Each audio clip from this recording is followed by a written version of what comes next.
नमस्कार, मैं Ankur Verma, lecturer computer science, government polytechnic college Jalore से आप सभी का इस वीडियो में हार्दिक स्वागत करता हूं।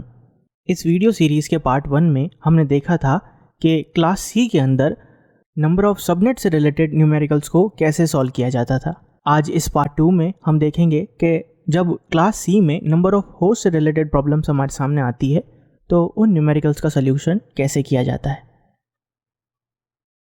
तो आज का डिस्कशन स्टार्ट करने से पहले आइए ज़रा देखते हैं कि आज हम किन किन सब टॉपिक्स पर चर्चा करने वाले हैं। तो शुरुआत करते हैं क्वेश्चन नंबर 1 से। इसके अंदर हमें एक आईपी एड्रेस दे रखा है। जैसा कि हम देख सकते हैं कि जो क्वेश्चन में हमें आईपी एड्रेस दे रखा है, अगर उसके पहले ऑक्टेट की वैल्यू को हम गौर से देखें तो ये वैल्यू 192 से लेके 223 के बीच में आ रही है। इसका मतलब ये हुआ कि ये जो आईपी एड्रेस है वो क्लास सी से बिलोंग करता है, क्योंकि क्लास सी की जो रेंज होती है वो होती है 192 से लेके 223 के बीच तक। यानी कि इस आईपी एड्रेस की नेटवर्क आईडी होगी 192.168.30.0। इसके सबनेट मास्क का स्ट्रक्चर होगा n.n.n.h और इसके डिफ़ॉल्ट सबनेट मास्क की वैल्यू होगी 255.255.255। यानी कि इस क्लास सी के आईपी एड्रेस के अंदर जो शुरुआत के 3 ऑक्टेट्स जो हैं वो अवेलेबल होते हैं नेटवर्क पार्ट के लिए, और रिमेनिंग लास्ट जो ऑक्टेट है वो अवेलेबल है होस्ट पार्ट के लिए। इस पूरे लेक्चर में मैंने एक कलरिंग स्कीम फॉलो की है, जिसमें मैंने नेटवर्क या सब नेटवर्क के पोर्शन को रेड कलर से रिप्रेजेंट किया है किसी भी ऑक्टेट में या उसके सबनेट मास्क की वैल्यू में, और होस्ट पार्ट को मैंने पर्पल कलर से डिनोट किया है। इस स्कीम को हम पूरे इस एग्जाम्पल या लेक्चर के अंदर अक्रॉस द बोर्ड फॉलो करेंगे। तो ये चीज़ आप ध्यान में रखिए कि कोई भी चीज़ अगर रेड कलर से रिप्रेजेंट की गई है तो वो नेटवर्क पोर्शन को डिनोट कर रही है, और पर्पल कलर से जो डिनोट किया गया है वो होस्ट पार्ट के लिए अवेलेबल है। तो जैसा कि हमें क्वेश्चन में दे रखा है कि एक गिवन आईपी एड्रेस के लिए हमें 28 होस्ट बनाने हैं। तो स्क्रीन पर दिए गए चार्ट की मदद से अगर हम देखें तो 28 जो वैल्यू है वो 2 की पावर 4 यानी कि 16 से लेके 2 की पावर 5 यानी कि 32 के बीच में आती है। तो हम कम वैल्यू तो ले नहीं सकते, इसलिए हम 2 की पावर 5 को रेफ़र करते हैं। इसका मतलब ये हुआ कि हमें होस्ट पार्ट में कम से कम 8 बिट की रिक्वायरमेंट्स है, जिससे हम 32 होस्ट पर सबनेट तो एटलीस्ट बना पाएँ। यानी कि जो लास्ट ऑक्टेट हमारे पास अवेलेबल है उसमें से 5 बिट्स अगर हम होस्ट के लिए रिज़र्व कर दें तो बची हुई 3 बिट्स जो है वो सबनेटिंग के लिए रिजर्व हो जाएगी। यानी कि 4th ऑक्टेट की जो वैल्यू होगी उसे हम रिप्रेजेंट करेंगे लेफ़्ट साइड से 3 कंसेक्यूटिव 1s जो कि सबनेटिंग के लिए बोरो हो गए, और उसके बाद 5 बिट्स जो हमने होस्ट पोर्शन के लिए रिजर्व की है। तो चौथे ऑक्टेट की वैल्यू चेंज करने के बाद हम इस सबनेट मास्क को इस प्रकार से लिख सकते हैं, जिसके अंदर 255.255.255 और 3 बिट्स हमने सबनेट के लिए बोरो की, इसलिए लास्ट ऑक्टेट की वैल्यू हो गई 224।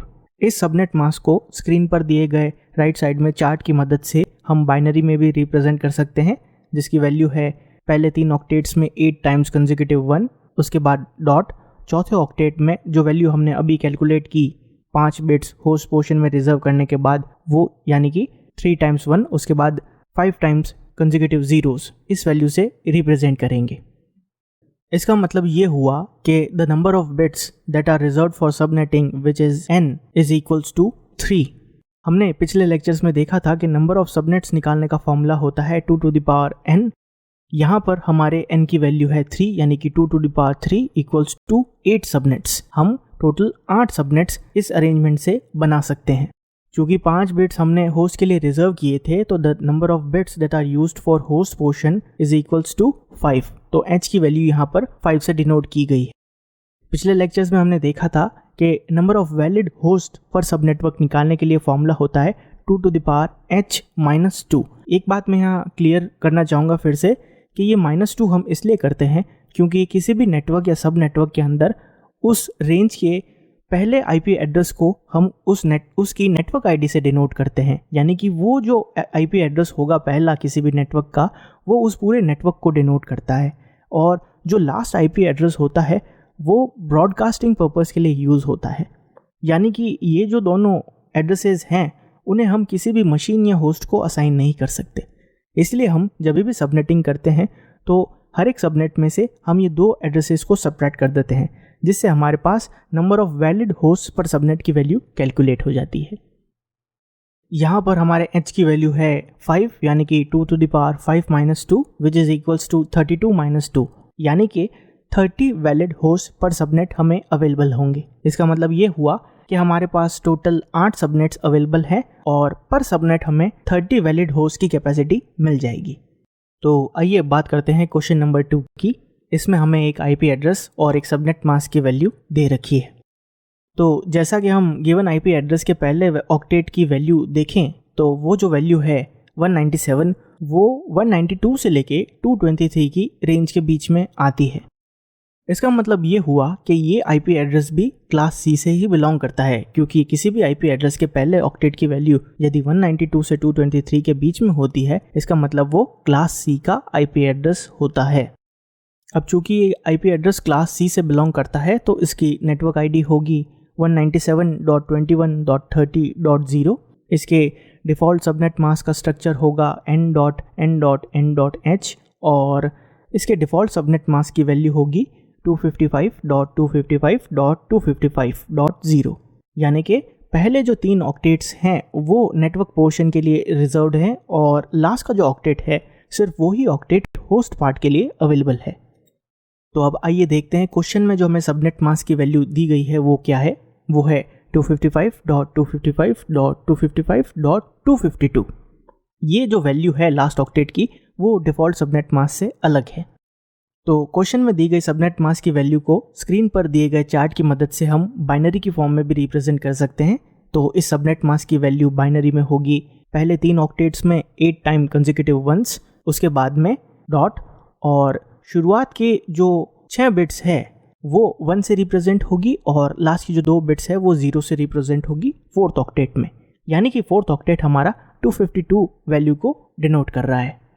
तो जैसा कि क्वेश्चन की स्टार्टिंग में हमने देखा था कि ये जो आईपी एड्रेस है वो क्लास सी का है और क्लास सी के आईपी एड्रेस की डिफ़ॉल्ट सबनेट मास्क की वैल्यू को हम बाइनरी में इस तरीके से रिप्रेजेंट कर सकते हैं, जिसमें शुरुआत के 3 ऑक्टेट्स को 8 टाइम्स कंसेक्यूटिव 1 से रिप्रेजेंट किया जाता है और जो लास्ट ऑक्टेट होता है होस्ट पोर्शन के लिए उसकी सारी वैल्यूज़ को हम 0 से रिप्रेजेंट करते हैं। तो अब हम इन दोनों सबनेट मास्क का बिटवाइज एक्सऑर ऑपरेशन परफॉर्म करेंगे। बिटवाइज एक्सऑर ऑपरेशन परफॉर्म करने के बाद हमें जो वैल्यू मिलती है वो है 8 times 0 dot 8 times 0 dot 8 times 0। उसके बाद चौथे ऑक्टेट में हमें शुरुआत के बिट्स में 6 कंसेक्यूटिव वंस मिलते हैं, then they are followed by 2 consecutive zeros. अभी क्वेश्चन ये उठता है कि ये बिटवाइज एक्सऑर ऑपरेशन परफॉर्म करने की नीड क्या हुई। तो जैसा कि हमने देखा कि क्वेश्चन में हमें एक अलग सबनेट मास्क दे रखा था और क्लास सी का जो डिफ़ॉल्ट सबनेट मास्क होता है उसकी वैल्यू कुछ और थी। तो इन दोनों सबनेट मास्क के एक्सऑर ऑपरेशन परफॉर्म करने से हम ये पता कर सकते हैं कि दोनों एक्सऑर ऑपरेशंस एक दूसरे से कितने बिट्स से डिफर कर रहे हैं। इससे हमें नंबर ऑफ सबनेट बिट्स और नंबर ऑफ होस्ट बिट्स के बारे में पता चल जाता है। तो जो बिटवाइज ऑपरेशन की हमें वैल्यू मिली है उसमें से जो शुरुआत के कंसेक्यूटिव वंस है उनको भी हम छोड़ देते हैं और कंसेक्यूटिव वंस के बाद जो हमें नंबर ऑफ जीरोज़ मिले हैं उसको हम h इक्वल्स टू 2 से डिनोट करेंगे, यानी कि 2 बिट्स में हमको 0 मिले हैं इसलिए h की वैल्यू हो जाएगी h इक्वल्स टू 2 और जो हमें नंबर ऑफ कंसेक्यूटिव वंस मिले हैं उस वैल्यू को हम n से डिनोट करेंगे। तो इस केस में हमारे n की वैल्यू हो जाएगी n इक्वल्स टू 6 बिट्स। तो जैसा कि हमने पिछले लेक्चर्स में पढ़ा था कि नंबर ऑफ होस्ट को कैलकुलेट करने का फॉर्मूला होता है 2 की पावर h माइनस 2 क्यों होता है ये हमने लास्ट क्वेश्चन में देख लिया था। और इस केस में हमारे h की वैल्यू है 2 यानी कि 2 to the power 2 minus 2 which is equals to 2 valid host per subnet. तो आज के लेक्चर में सिर्फ इतना ही, मिलते हैं नेक्स्ट वीडियो लेक्चर में। Thanks for watching guys. To watch more videos like this from GPC Jalore, please subscribe to the YouTube channel of our college and hit the bell icon so that you never miss an update of our upcoming new videos.